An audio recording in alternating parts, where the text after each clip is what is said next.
All right, so first of all, I'd like to welcome all of you to the SCAMLE webinar. This is about how we serve our ELL students in a crisis learning environment. I am pleased and honored to announce to you Dr. Katie Walker, and I'll let her introduce herself in just a moment. At the end of the webinar, make sure you stick around.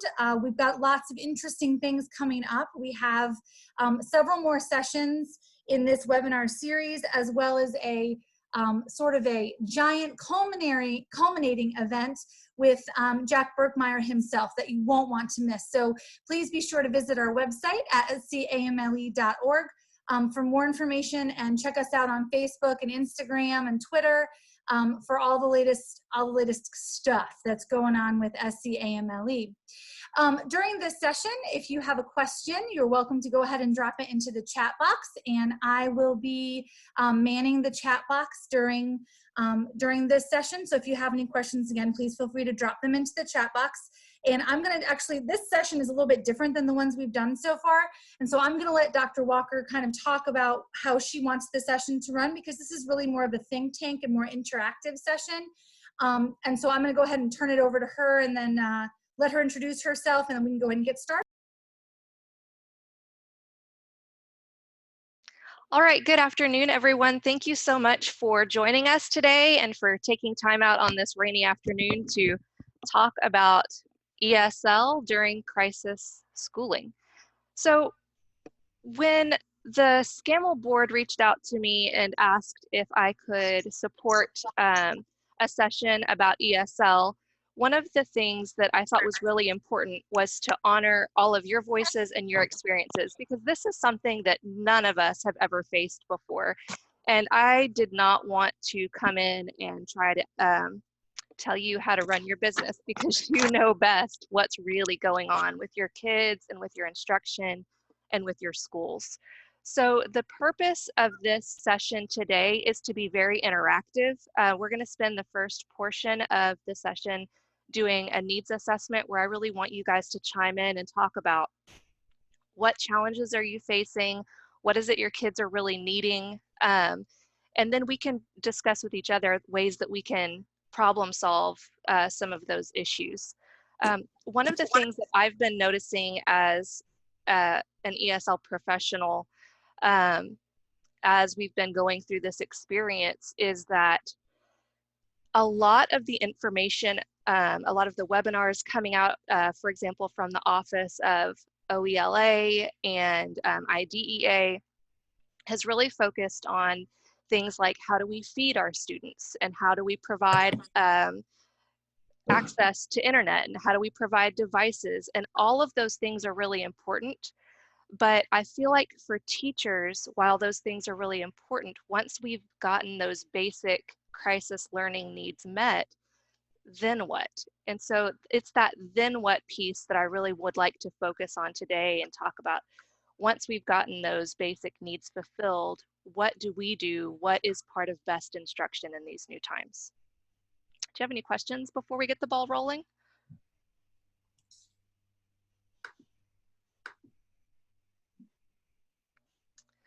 Okay, well, I guess my first question for you then is what's at the forefront of your mind? What are the biggest challenges that you or your students are facing with your ESL instruction right now?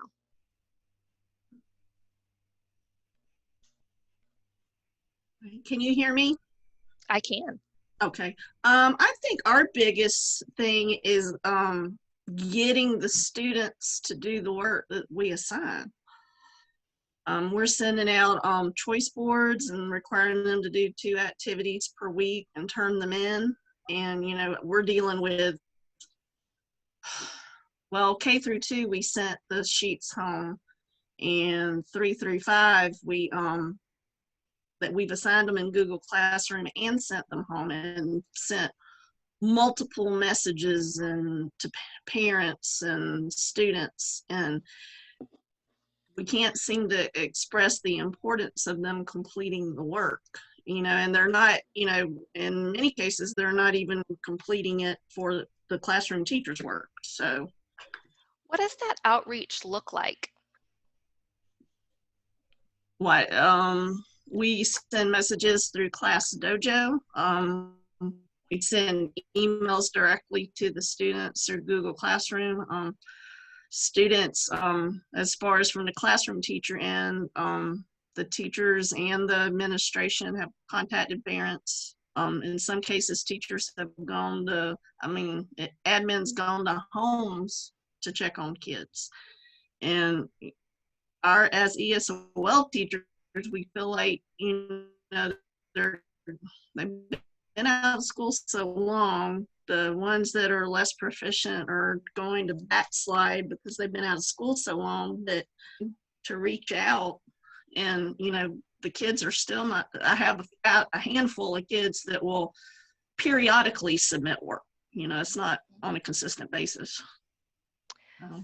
So when you are able to make contact with those families, what types of responses are you getting? Are they expressing concerns about time or confusion with work, or do they just give you the smile and nod and yes, we'll get it done? What kind of responses are you guys getting? Well, sort of all of that. Some of them say, okay, we'll get connected to Dojo. So-and-so will do the assignments and turn them in. That, basically sometimes we get reassurance that it'll be completed, but then it never does. So I'm looking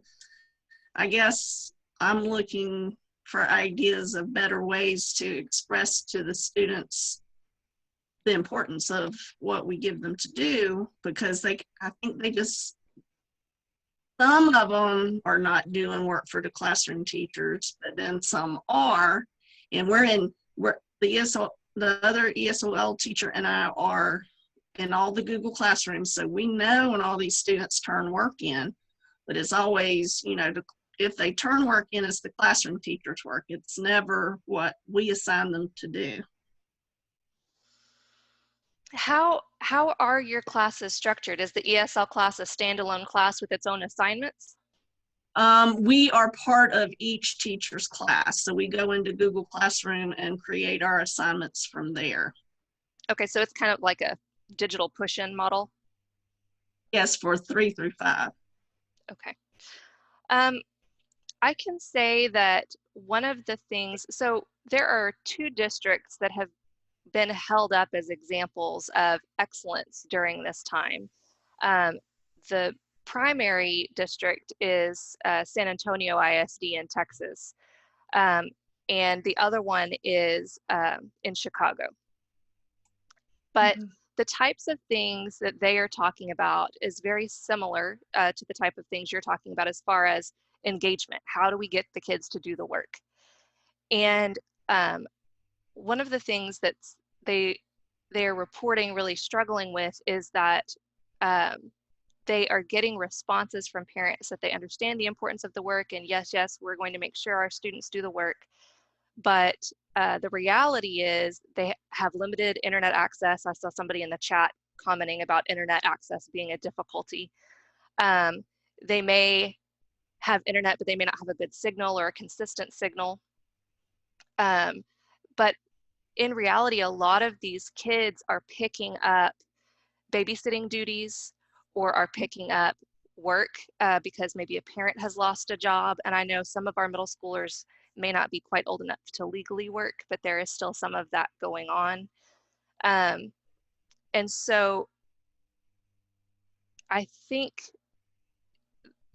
the way that I think about it is not how do we convince them that the work is important, but how can we make the work accessible? Another big challenge that has been reported is my students are completing the work that they can do asynchronously and turning it all in, but they're not attending the required synchronous meetings. So how do we handle that as far as attendance and so forth? And I don't know if you guys are requiring any sort of synchronous class time, but those are all things that nationally are being discussed as challenges for this particular population. Well, we have the same challenges. Yeah, it sounds like it. So I guess, sorry, I got distracted by the chat over here. When you are, Lynn talked about creating assignments in the other content area teachers' Google Classrooms. And I think I may be a little bit confused, but the students are completing the classroom assignment, but not the ESL work that is also part of that class. Yes. What is the difference between those types of work that the kids are doing? So if let's say, for example, we're in a science class and the kid's submitting work for the science teacher, but not the ESL work, what would the difference between those assignments look like?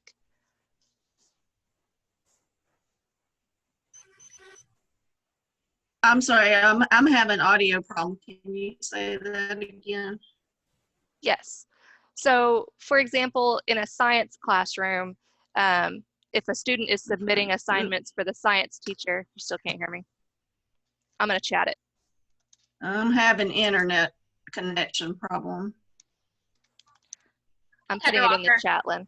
I'm actually in Lexington too with Lynn, and I'm her ESOL coordinator, so I can actually speak for her since she's having, Lynn, if you don't mind me kind of answering for you right now. But one of the things that they're doing is we've created choice boards. So within the classroom content itself, it's still making sure we're implementing the accommodations and modifications as appropriate by our IMAPs.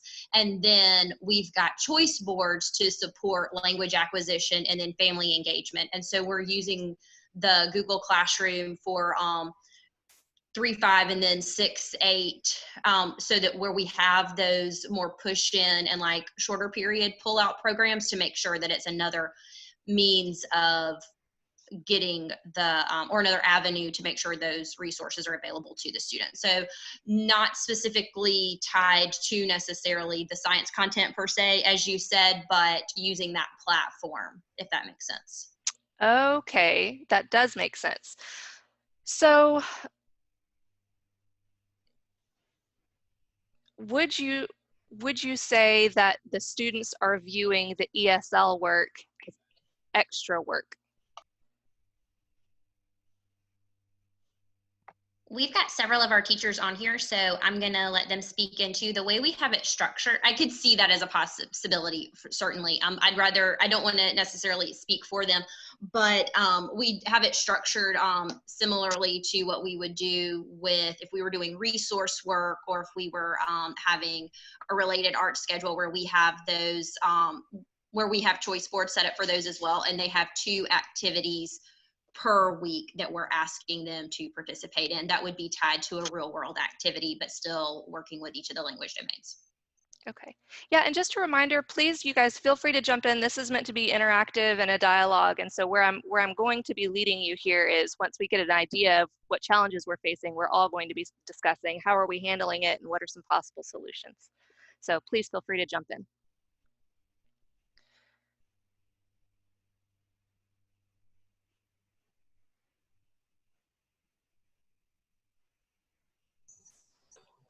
Dr. Walker, I think, one of the things that we're noticing is the challenge of our families and not necessarily always understanding how to navigate our educational systems. Mm-hmm. It's always been there, but it's become very kind of acute in this environment as they're having to support students at home. And so some of the things that you've already mentioned about the challenges that the students are facing with engaging are obviously there, but then you kind of layer on top of that the reliance on the home right now to support education in a way that they just have never been asked to do before, has kind of compounded this idea that they don't necessarily understand our lingo, their language barriers, all of that. So trying to get through to, the heart of the matter in terms of the work that needs to be completed and engaged with has certainly been one of our challenges. And, all the right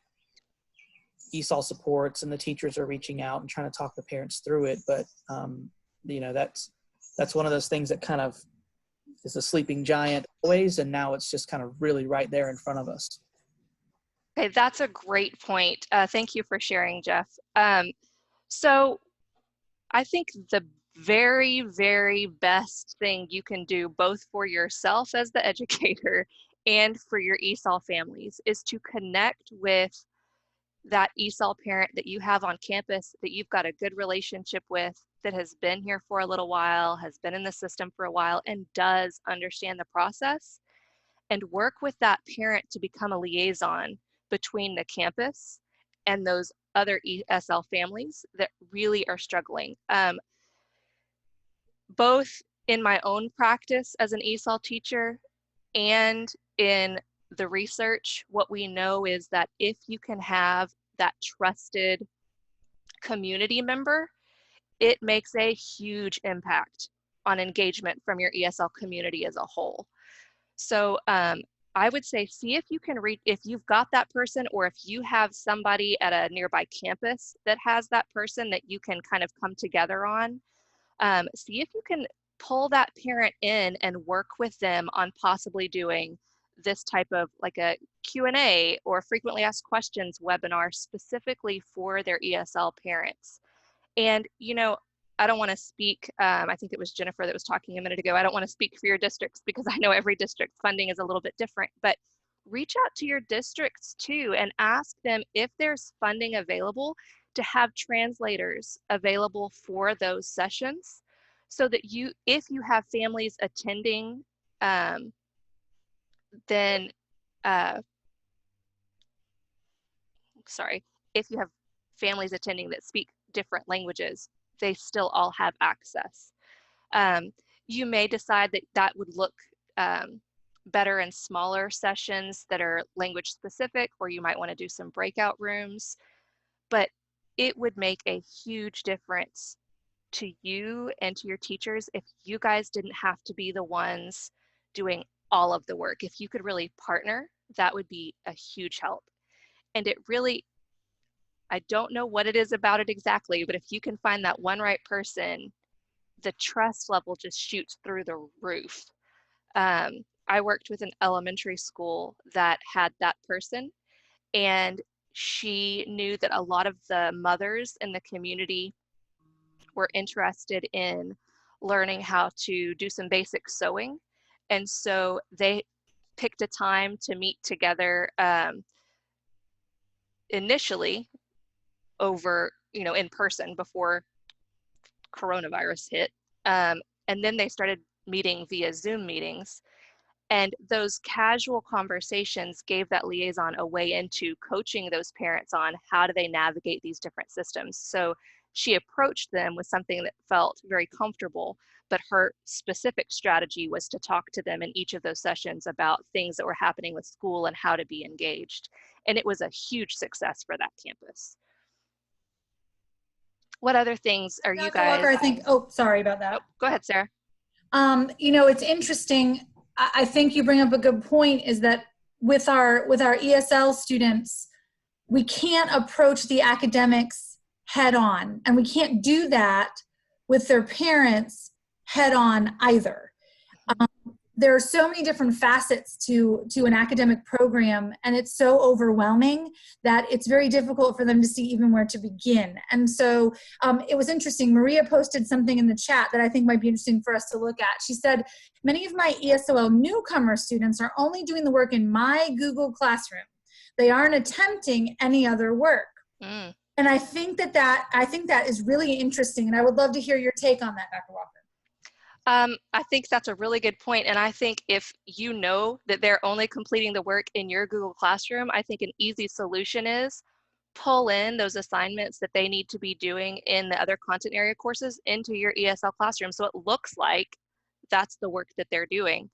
I would also say, and I know, please don't take anything I say in this session as a criticism. I know you guys are doing a fabulous job and you're incredibly overwhelmed by the expectations that have been placed on you guys. But I know that one of the things that everyone has struggled with across the board is the amount of work and the type of work that's appropriate in this situation. And especially for this population, I think if you can, and this is something we always talk about with our teachers, right? When we're dealing with ESL students, go back to the standard. What do these students absolutely have to do to master the standard and to show mastery of the standard? How can we kind of pare back anything that may feel extra or maybe a great additional support when everything's going wonderfully, but may just be one thing too many in this situation? How can we really focus on that core of things that are most important for our students to accomplish and try to peel back all of that other stuff for them? And one easy strategy, like Maria's talking about, is maybe we can just move all of those assignments into one location so they don't have to visit multiple classrooms.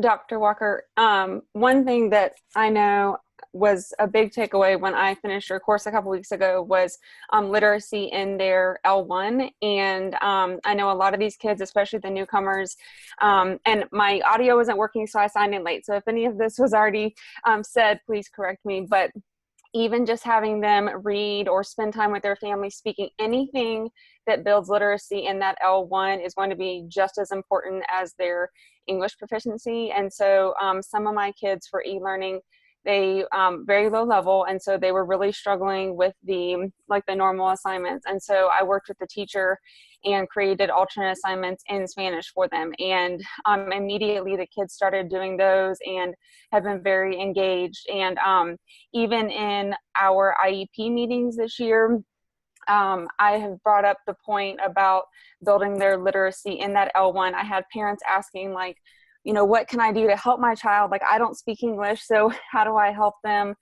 improve their English? And so it was so exciting to be able to share with them that even if they, you know, are reading with their child in Spanish, anything in Spanish, any communicative activities will help them also with their English. And so it was so cool to be able to use that information from the course, like during this past semester in those IEP meetings. So even just anything in that L1, I think is going to be almost as beneficial as anything in English, especially during the virtual learning. Brittany, I think that's a fabulous point. And that makes me think of two things that I think would be important as far as Janet talked about. How do we know what's appropriate for the work? And how do we know what to create for these content-specific courses? Well, it brings me to a third point, actually, but one at a time. So one, Brittany talked about the importance of just continuing literacy in their L1, but also continuing learning in their L1. So one thing that has really changed in thinking about second language acquisition is we used to have this idea that the two languages existed separately from one another. So if I understand this information in English, then I don't understand it in Spanish and I don't have it at all in Spanish. But really what we've come to understand is that there's a lot of crossover. So I still understand the concept. I may not have the words in this particular language to discuss that concept, but I still have understanding of the concept. And so if we can get these students focused on the ideas, the concepts, the skills that they really need to be learning in any language, that is going to be a step toward them demonstrating mastery of those ideas in English. So one thing that leads us toward, and that you're probably more familiar with as far as this type of conversation goes, is whenever you initially talk with teachers about accommodations that aren't familiar with accommodations, if you get pushback, the type of pushback we would normally get would be things like, well, but they can't have that accommodation on the test. So how does that help them? And our answer as ESL professionals always is, well, if they don't know the information, then they're not going to do well on the test anyway. So it's a stair-step process. We're going to wean them away from those accommodations, but we've got to help them learn the information in the first place. And so that's exactly what Brittany's talking about, especially with our newcomers or our families who the child may be slightly more advanced in their English language acquisition, but the families don't speak English. If they're talking about and practicing those ideas in any language, that is beneficial to the learning process.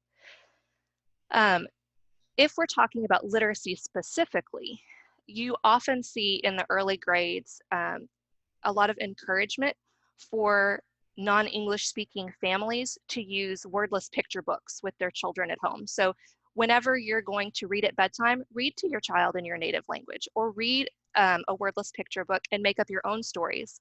Or if you just found a book that you guys just love and you can't read it because it's in English, look at the pictures and make up your own stories. There are some really fabulous picture books that would still, they're high enough quality that they would still be appropriate for middle schoolers. However, there are other ways to go about that. You can ask them to do similar types of activities with artwork, or with, if we're thinking about the maths and sciences, with charts or diagrams or graphs. And then, of course, you can also do the same type of thing using an auditory route if you wanted them to listen to a piece of music. So let's say in the language arts class, they're discussing mood. You could ask them to listen to the dance macabre and in their own language talk about the mood that they felt whenever they listened to that music. So there are ways that we can remove, and these are things we could do in any classroom, not just in digital learning, but those are some of the ways that we can remove those linguistic barriers, not just for our students, but in this particular context, it's a support that we can give our parents where the parents can access what it is their children are supposed to be accomplishing, because there's not a barrier for them either.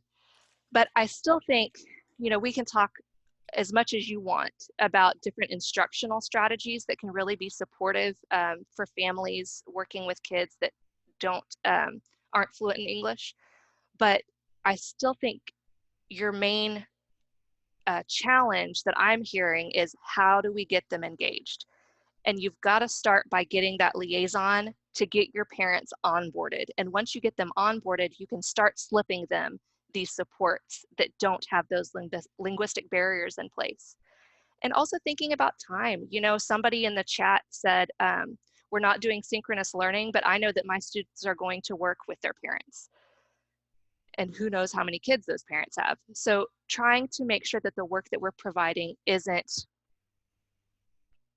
overly burdensome as far as the time we're asking, the time investment we're asking of our parents.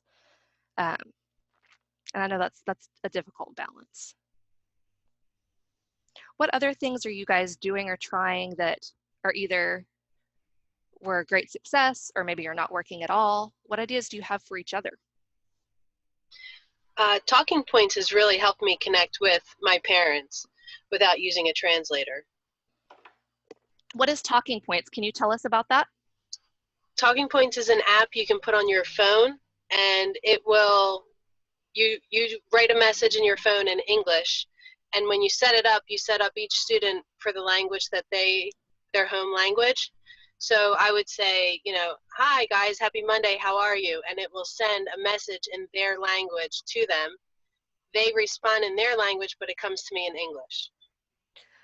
Do they have to have the app on their phone as well, or does it function through regular messaging for them? It goes through regular messaging, but it also uses an anonymous phone number. So they don't have my personal cell number. It creates like a personal number for me, but it comes to them as a text message. That's great. Yeah, I do know that just in general, one of the things that they talked about in San Antonio was texting was a much more successful way to get in touch with parents than any other avenue that they tried. We use that in Fort Mill as well. We just started using that in Fort Mill during this whole not being in school. And as an administrator, I have found it much better. I get a much quicker response from parents, and they will text me back. And parents I've been waiting on a month to get an email back or something, they'll text me back immediately with that app. That's fabulous. Yeah, I'm not familiar with that app, but yeah, if you have something like that that can make texting more accessible and more professional feeling for you, I think that's a great answer.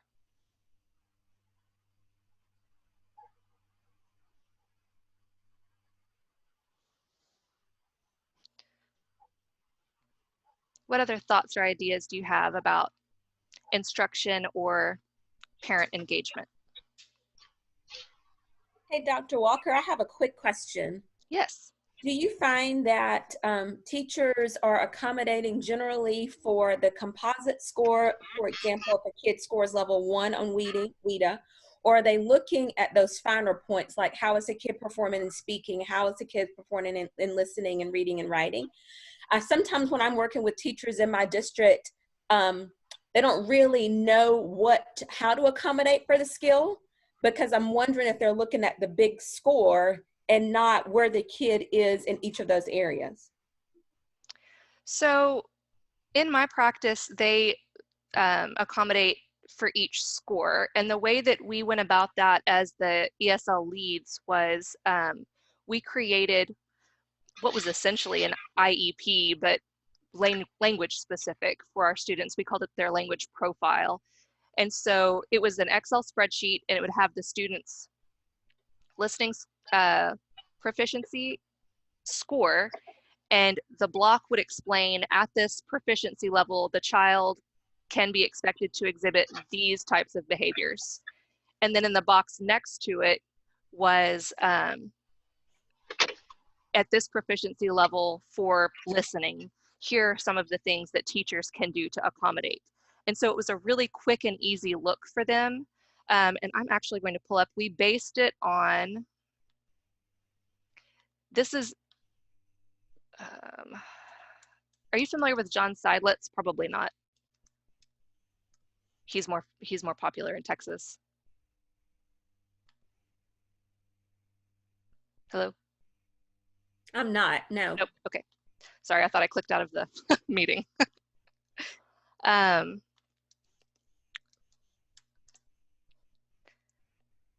So this is not WIDA based. It is based on the English language proficiency standards, which are basically the WIDA standards, but you know, in Texas, they think they do everything better than everybody else, so they have their own special word for it. And I'm not trying to diss Texas, I'm from there. But I'm gonna screen share with you here. Give me just 1 second.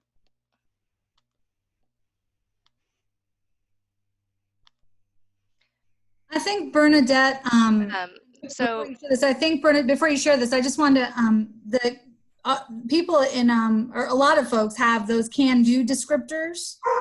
Yep. I think that helps to kind of figure out, okay, well, they're able to attack various parts of my standard based upon what level they are currently at linguistically.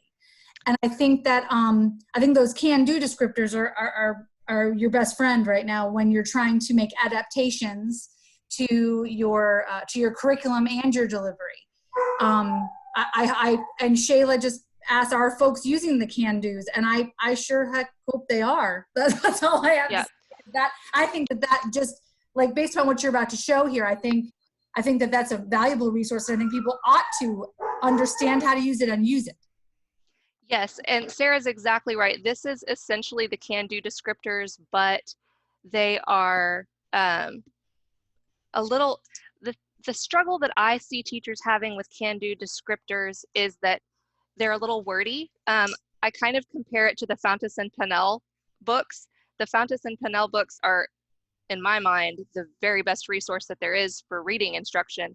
However, for teachers who especially are new to that type of instruction, it can be overwhelming. And so something like this is the book we based ours on. It's the flip book. And so you would flip to, I don't know if you can actually see that. It's just a real quick bulleted so the student understands when they're listening, and like 3 quick bullet points. And then the teacher can, and 2 or 3 quick bullet points. So the thing to me that's useful about this, and really you can adapt the can-do descriptors in exactly the same way, is it just like we're talking about for our kiddos, for our teachers, sometimes they need us to pare it back a little bit because it's too much. The stuff that we would use as ESL specialists can be overwhelming for them. So just how can we make that a little bit more accessible for our teachers? And so, like I said, the way that we did that was we adapted it into an Excel spreadsheet for each student and provided those to the teacher so that they could, at a glance, have a document as they were planning.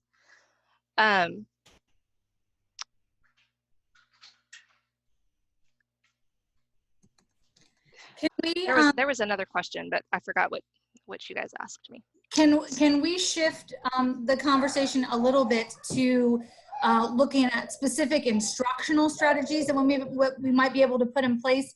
And specifically, I'm thinking about things like really powerful for a child to see themselves on video. For example, a Flipgrid that's private or whatever, and be able to hear themselves. They may not like what they see and hear, but it could be something very, very powerful for our assessment. One of the things that I heard, or that someone put in the chat, and I apologize for the ruckus behind me. Unfortunately, I have lots of children. I'm just kidding. It's not unfortunate. It's a blessing. Every single day, every single minute. Okay. But one of the things that I just think that there's power in that. One of the things that someone put in the chat was people, I'm not sure how much work the students are doing and how much work is being done by someone else. And as we move forward in this, assessment is going to be a huge monster, because we can't see the children, we can't put our hands on them, we can't assess them in the way that we normally have assessed them. And so I think that was a lot of questions all in one, but I think that bears some of that, deserves some of our attention anyway.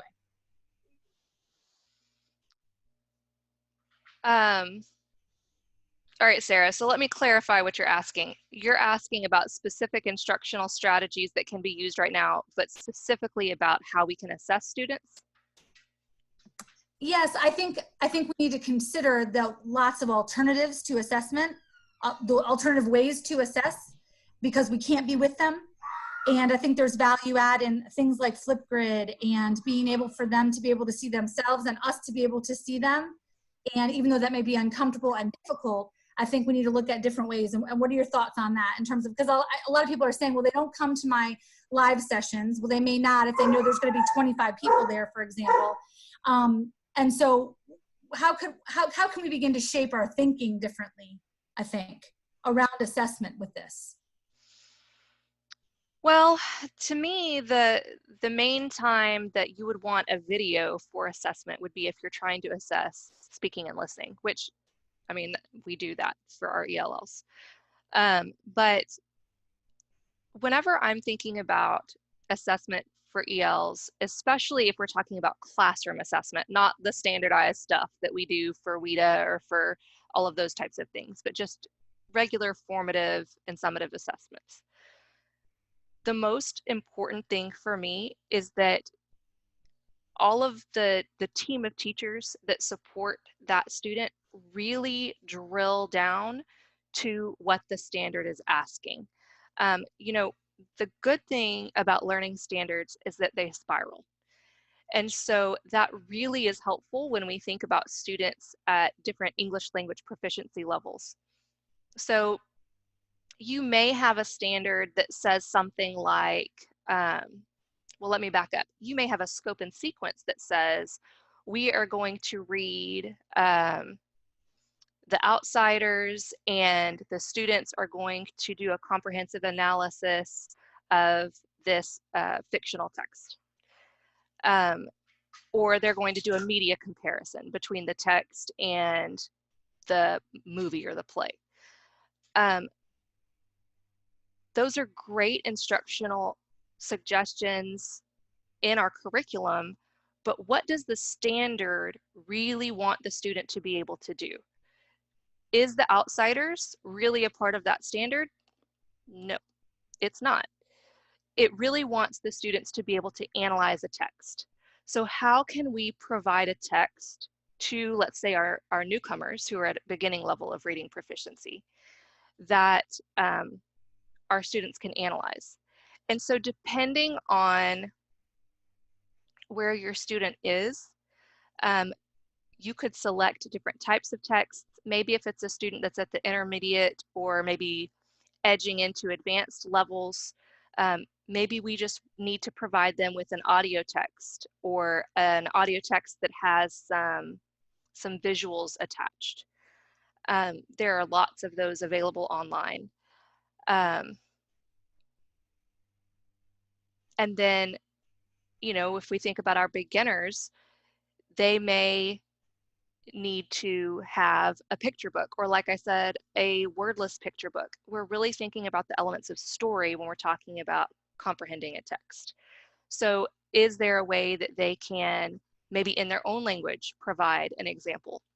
One of the lesson plans that I saw recently that I thought was just outstanding was a middle school teacher needed students to be able to conduct research, write up a report, and present it to the classroom. So we have research, we have writing up the research, and we have oral presentation as our key components of these standards. And so what the teacher did that made a huge difference to the success of her ELLs in that classroom was she simply allowed the students to select what language they wanted to do the work in. And with the exception of one newcomer, everybody ended up conducting the work bilingually. They did it both in their native language and in English. And then the newcomer did their whole presentation in their native language with visuals to support. And then they did some labeling in English with some basic words that they had targeted specifically in the classroom. And it was just incredible, the quality of work that those students came up with. So what they ended up doing was they were supposed to interview a hero. Many of them selected a parent or a family member that they then went and interviewed as their research. They wrote up the report, and then in the presentations, you saw a variety. One student would report out in an audio sample on the slide what the parent said in English, and then they would play the audio clip of the parent's actual response in the native language. It was just fantastic. And so I think just something as simple as allowing our students to select what language they want to conduct the work in and really focusing on what's at the heart of those standards can make a humongous difference as far as the quality that our students are able to produce for us. Before I ramble on forever, what other thoughts do you guys have about this? Ms. Benjamin asked you to share some more information, if you could, on the importance of a language objective and how it can guide teachers in developing a better assessment for ELL students. So there's a lot of confusion around language objectives, especially when you talk to your language arts teachers, because it all seems like it kind of gets muddied up together. But really, the language objective is very similar to the process standard. What is it about the language that they're wanting them to practice this time? Do we want them to be able to do an oral presentation? Do we want them to be able to write something? Do we want them to listen and comprehend? So by focusing on that language objective, we know how we want the student linguistically to engage in the standard that we're asking them to engage in. So if I am a social studies teacher and I need my students to do a report about, I don't know, the Boston Tea Party, then my language objective helps drive what type of task I want my ELLs to do related to that type of information. So I may ask them, I may want them to really be able to focus on reading a historical document. So I may provide them with a historical document that is accompanied with a photo or with some additional historical documents that have some non-linguistic features that can help support that student's comprehension. But I don't need to grade my ELL on every single thing. I don't need to grade them on, can they write a report on that analysis? I don't need to grade them on, can they listen to my lecture and respond orally? I'm only focusing on the reading component. So again, the language objectives are important because it helps the teachers peel back the layers of that instructional onion and figure out what is the most important thing for this kid to focus on. I need them to focus on reading. I need them to focus on analyzing a historical document. Everything else is extraneous and is great if we can build it in, but these are the most important things. And so, you know, we see a lot of teachers, with our teachers that tend to struggle. As an instructional coach, I would go into their classroom and ask them, why are you doing this lesson today? And generally that teacher would not be able to answer the question. Well, it's in the scope and sequence. Oh, but what are you wanting your students to master today? Well, you know, we're going to, and they would just repeat the task. And so I think that to support our ELLs well, we need our teachers to really dig down into what are we doing and why. And you know you have a teacher that has really accomplished that when not only they can answer the question, but when the student can answer the question. If I go over to a student in your classroom and I say, hey, what are you learning about today? And they are able to tell me what, and when I say why, they can tell me exactly why and how they know when they've accomplished it without saying something like, well, because the teacher told me it was right. Then you know your teacher has done a really fabulous job of digging down into what's at the heart, what's most important here. And that also increases engagement.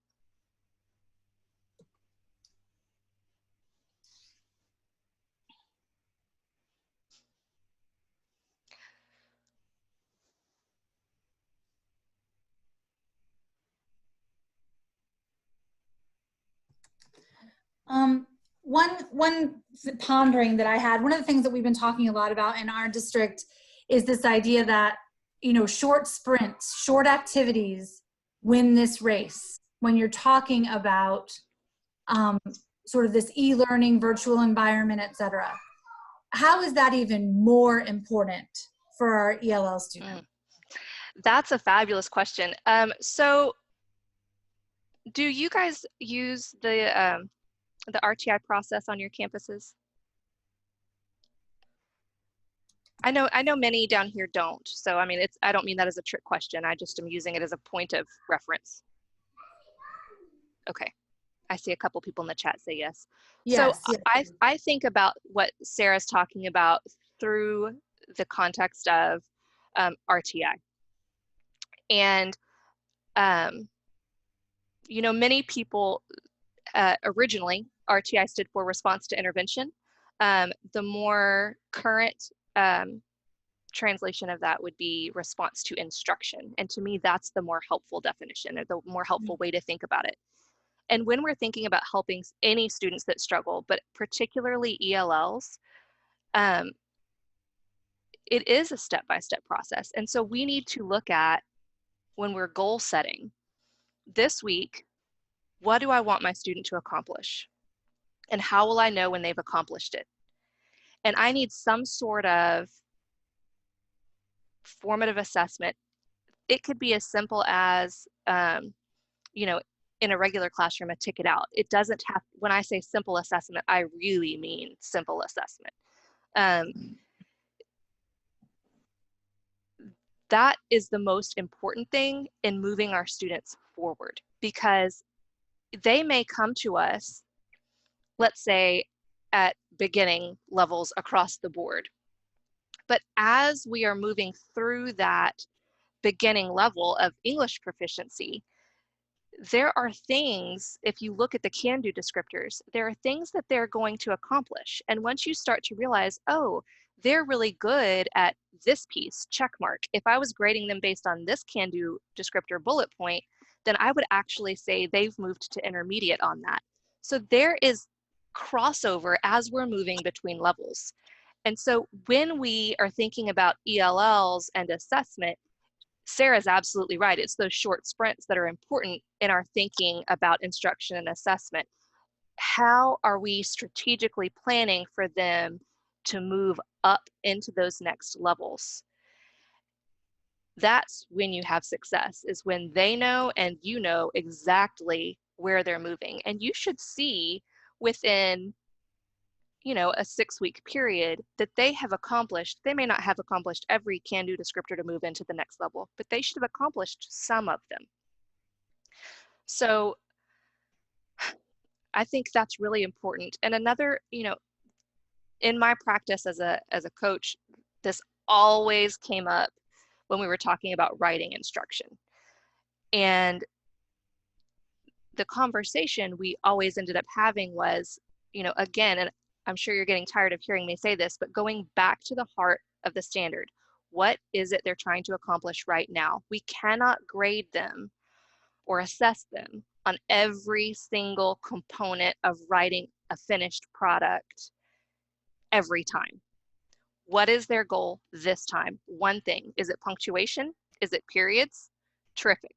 Is it dialogue? Excellent. Is it a topic sentence? Great. But they may write the whole paper, but we're looking for mastery of that one specific thing this time. And then in conferencing, they get feedback, and that's how they develop the goal for next time. So it is an ongoing process. We can't look for perfection each time, or our students never have that opportunity for success that we know is so very important, especially with young adolescents, in keeping them engaged and motivated.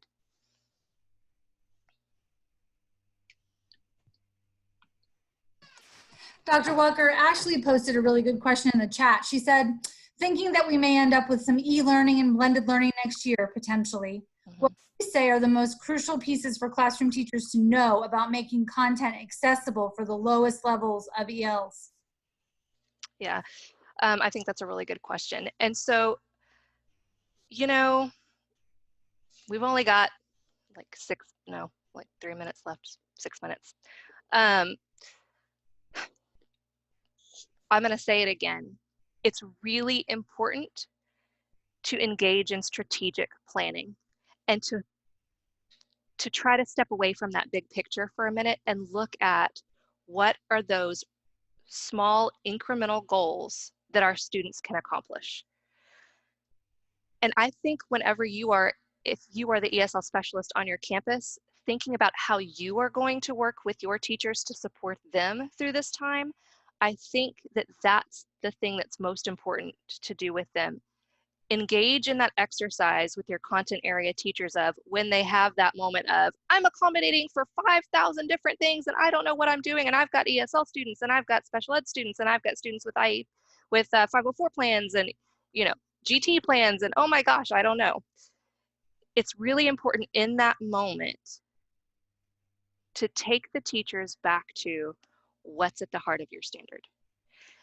A language objective is not another thing the student should be doing. It is not an add-on.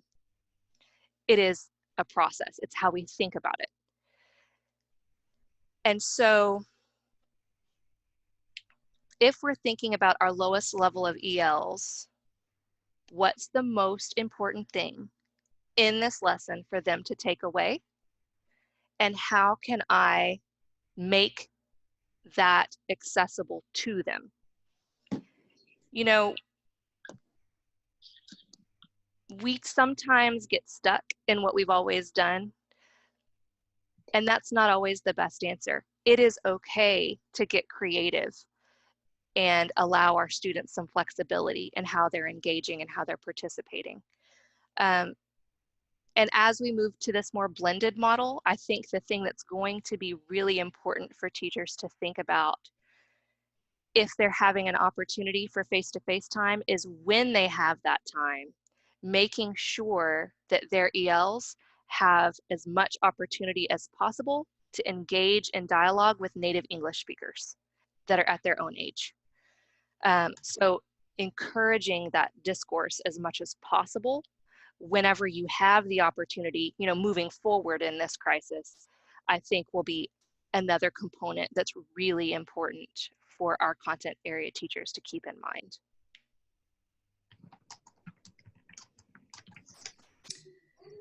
All right, Dr. Walker, thank you so much for this discussion today. I think it's very timely, and I think that it's an important one, absolutely, that we need to have. The future is very unsure. Future is very unsure right now on many fronts. So the more we can plan for it, and the more we can plan for success, little tiny successes will more deeply engage our children, all children, but especially our ELs.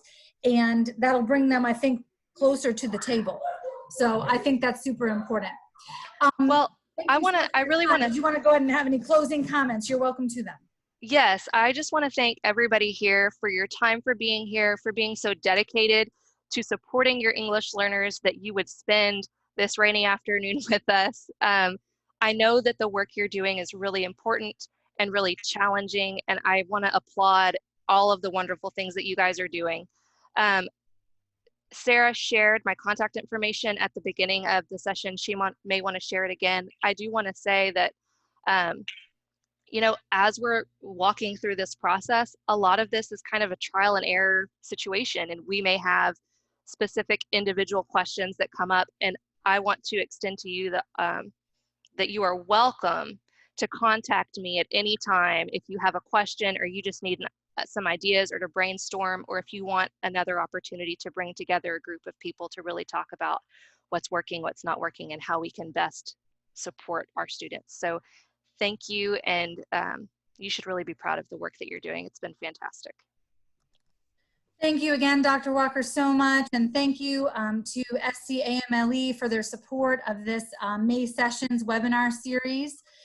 We have tried with hearty hearts and heavy hands to load these webinars with topics that are important to you right now today. And then, of course, as we begin to close things down for the year and to look forward to the fall, there's just so many, we have more questions than we have answers right now, and we know that. And so thank you all so much for your commitment and coming here and spending an hour with us, and just kind of thinking about your practice and thinking about how we have to change our approach in order to make this go. We don't want to lose any time. Dr. Walker has placed her contact information in the group chat, so please take a look at that and make a note of it. And she's fabulous. We love her. So absolutely.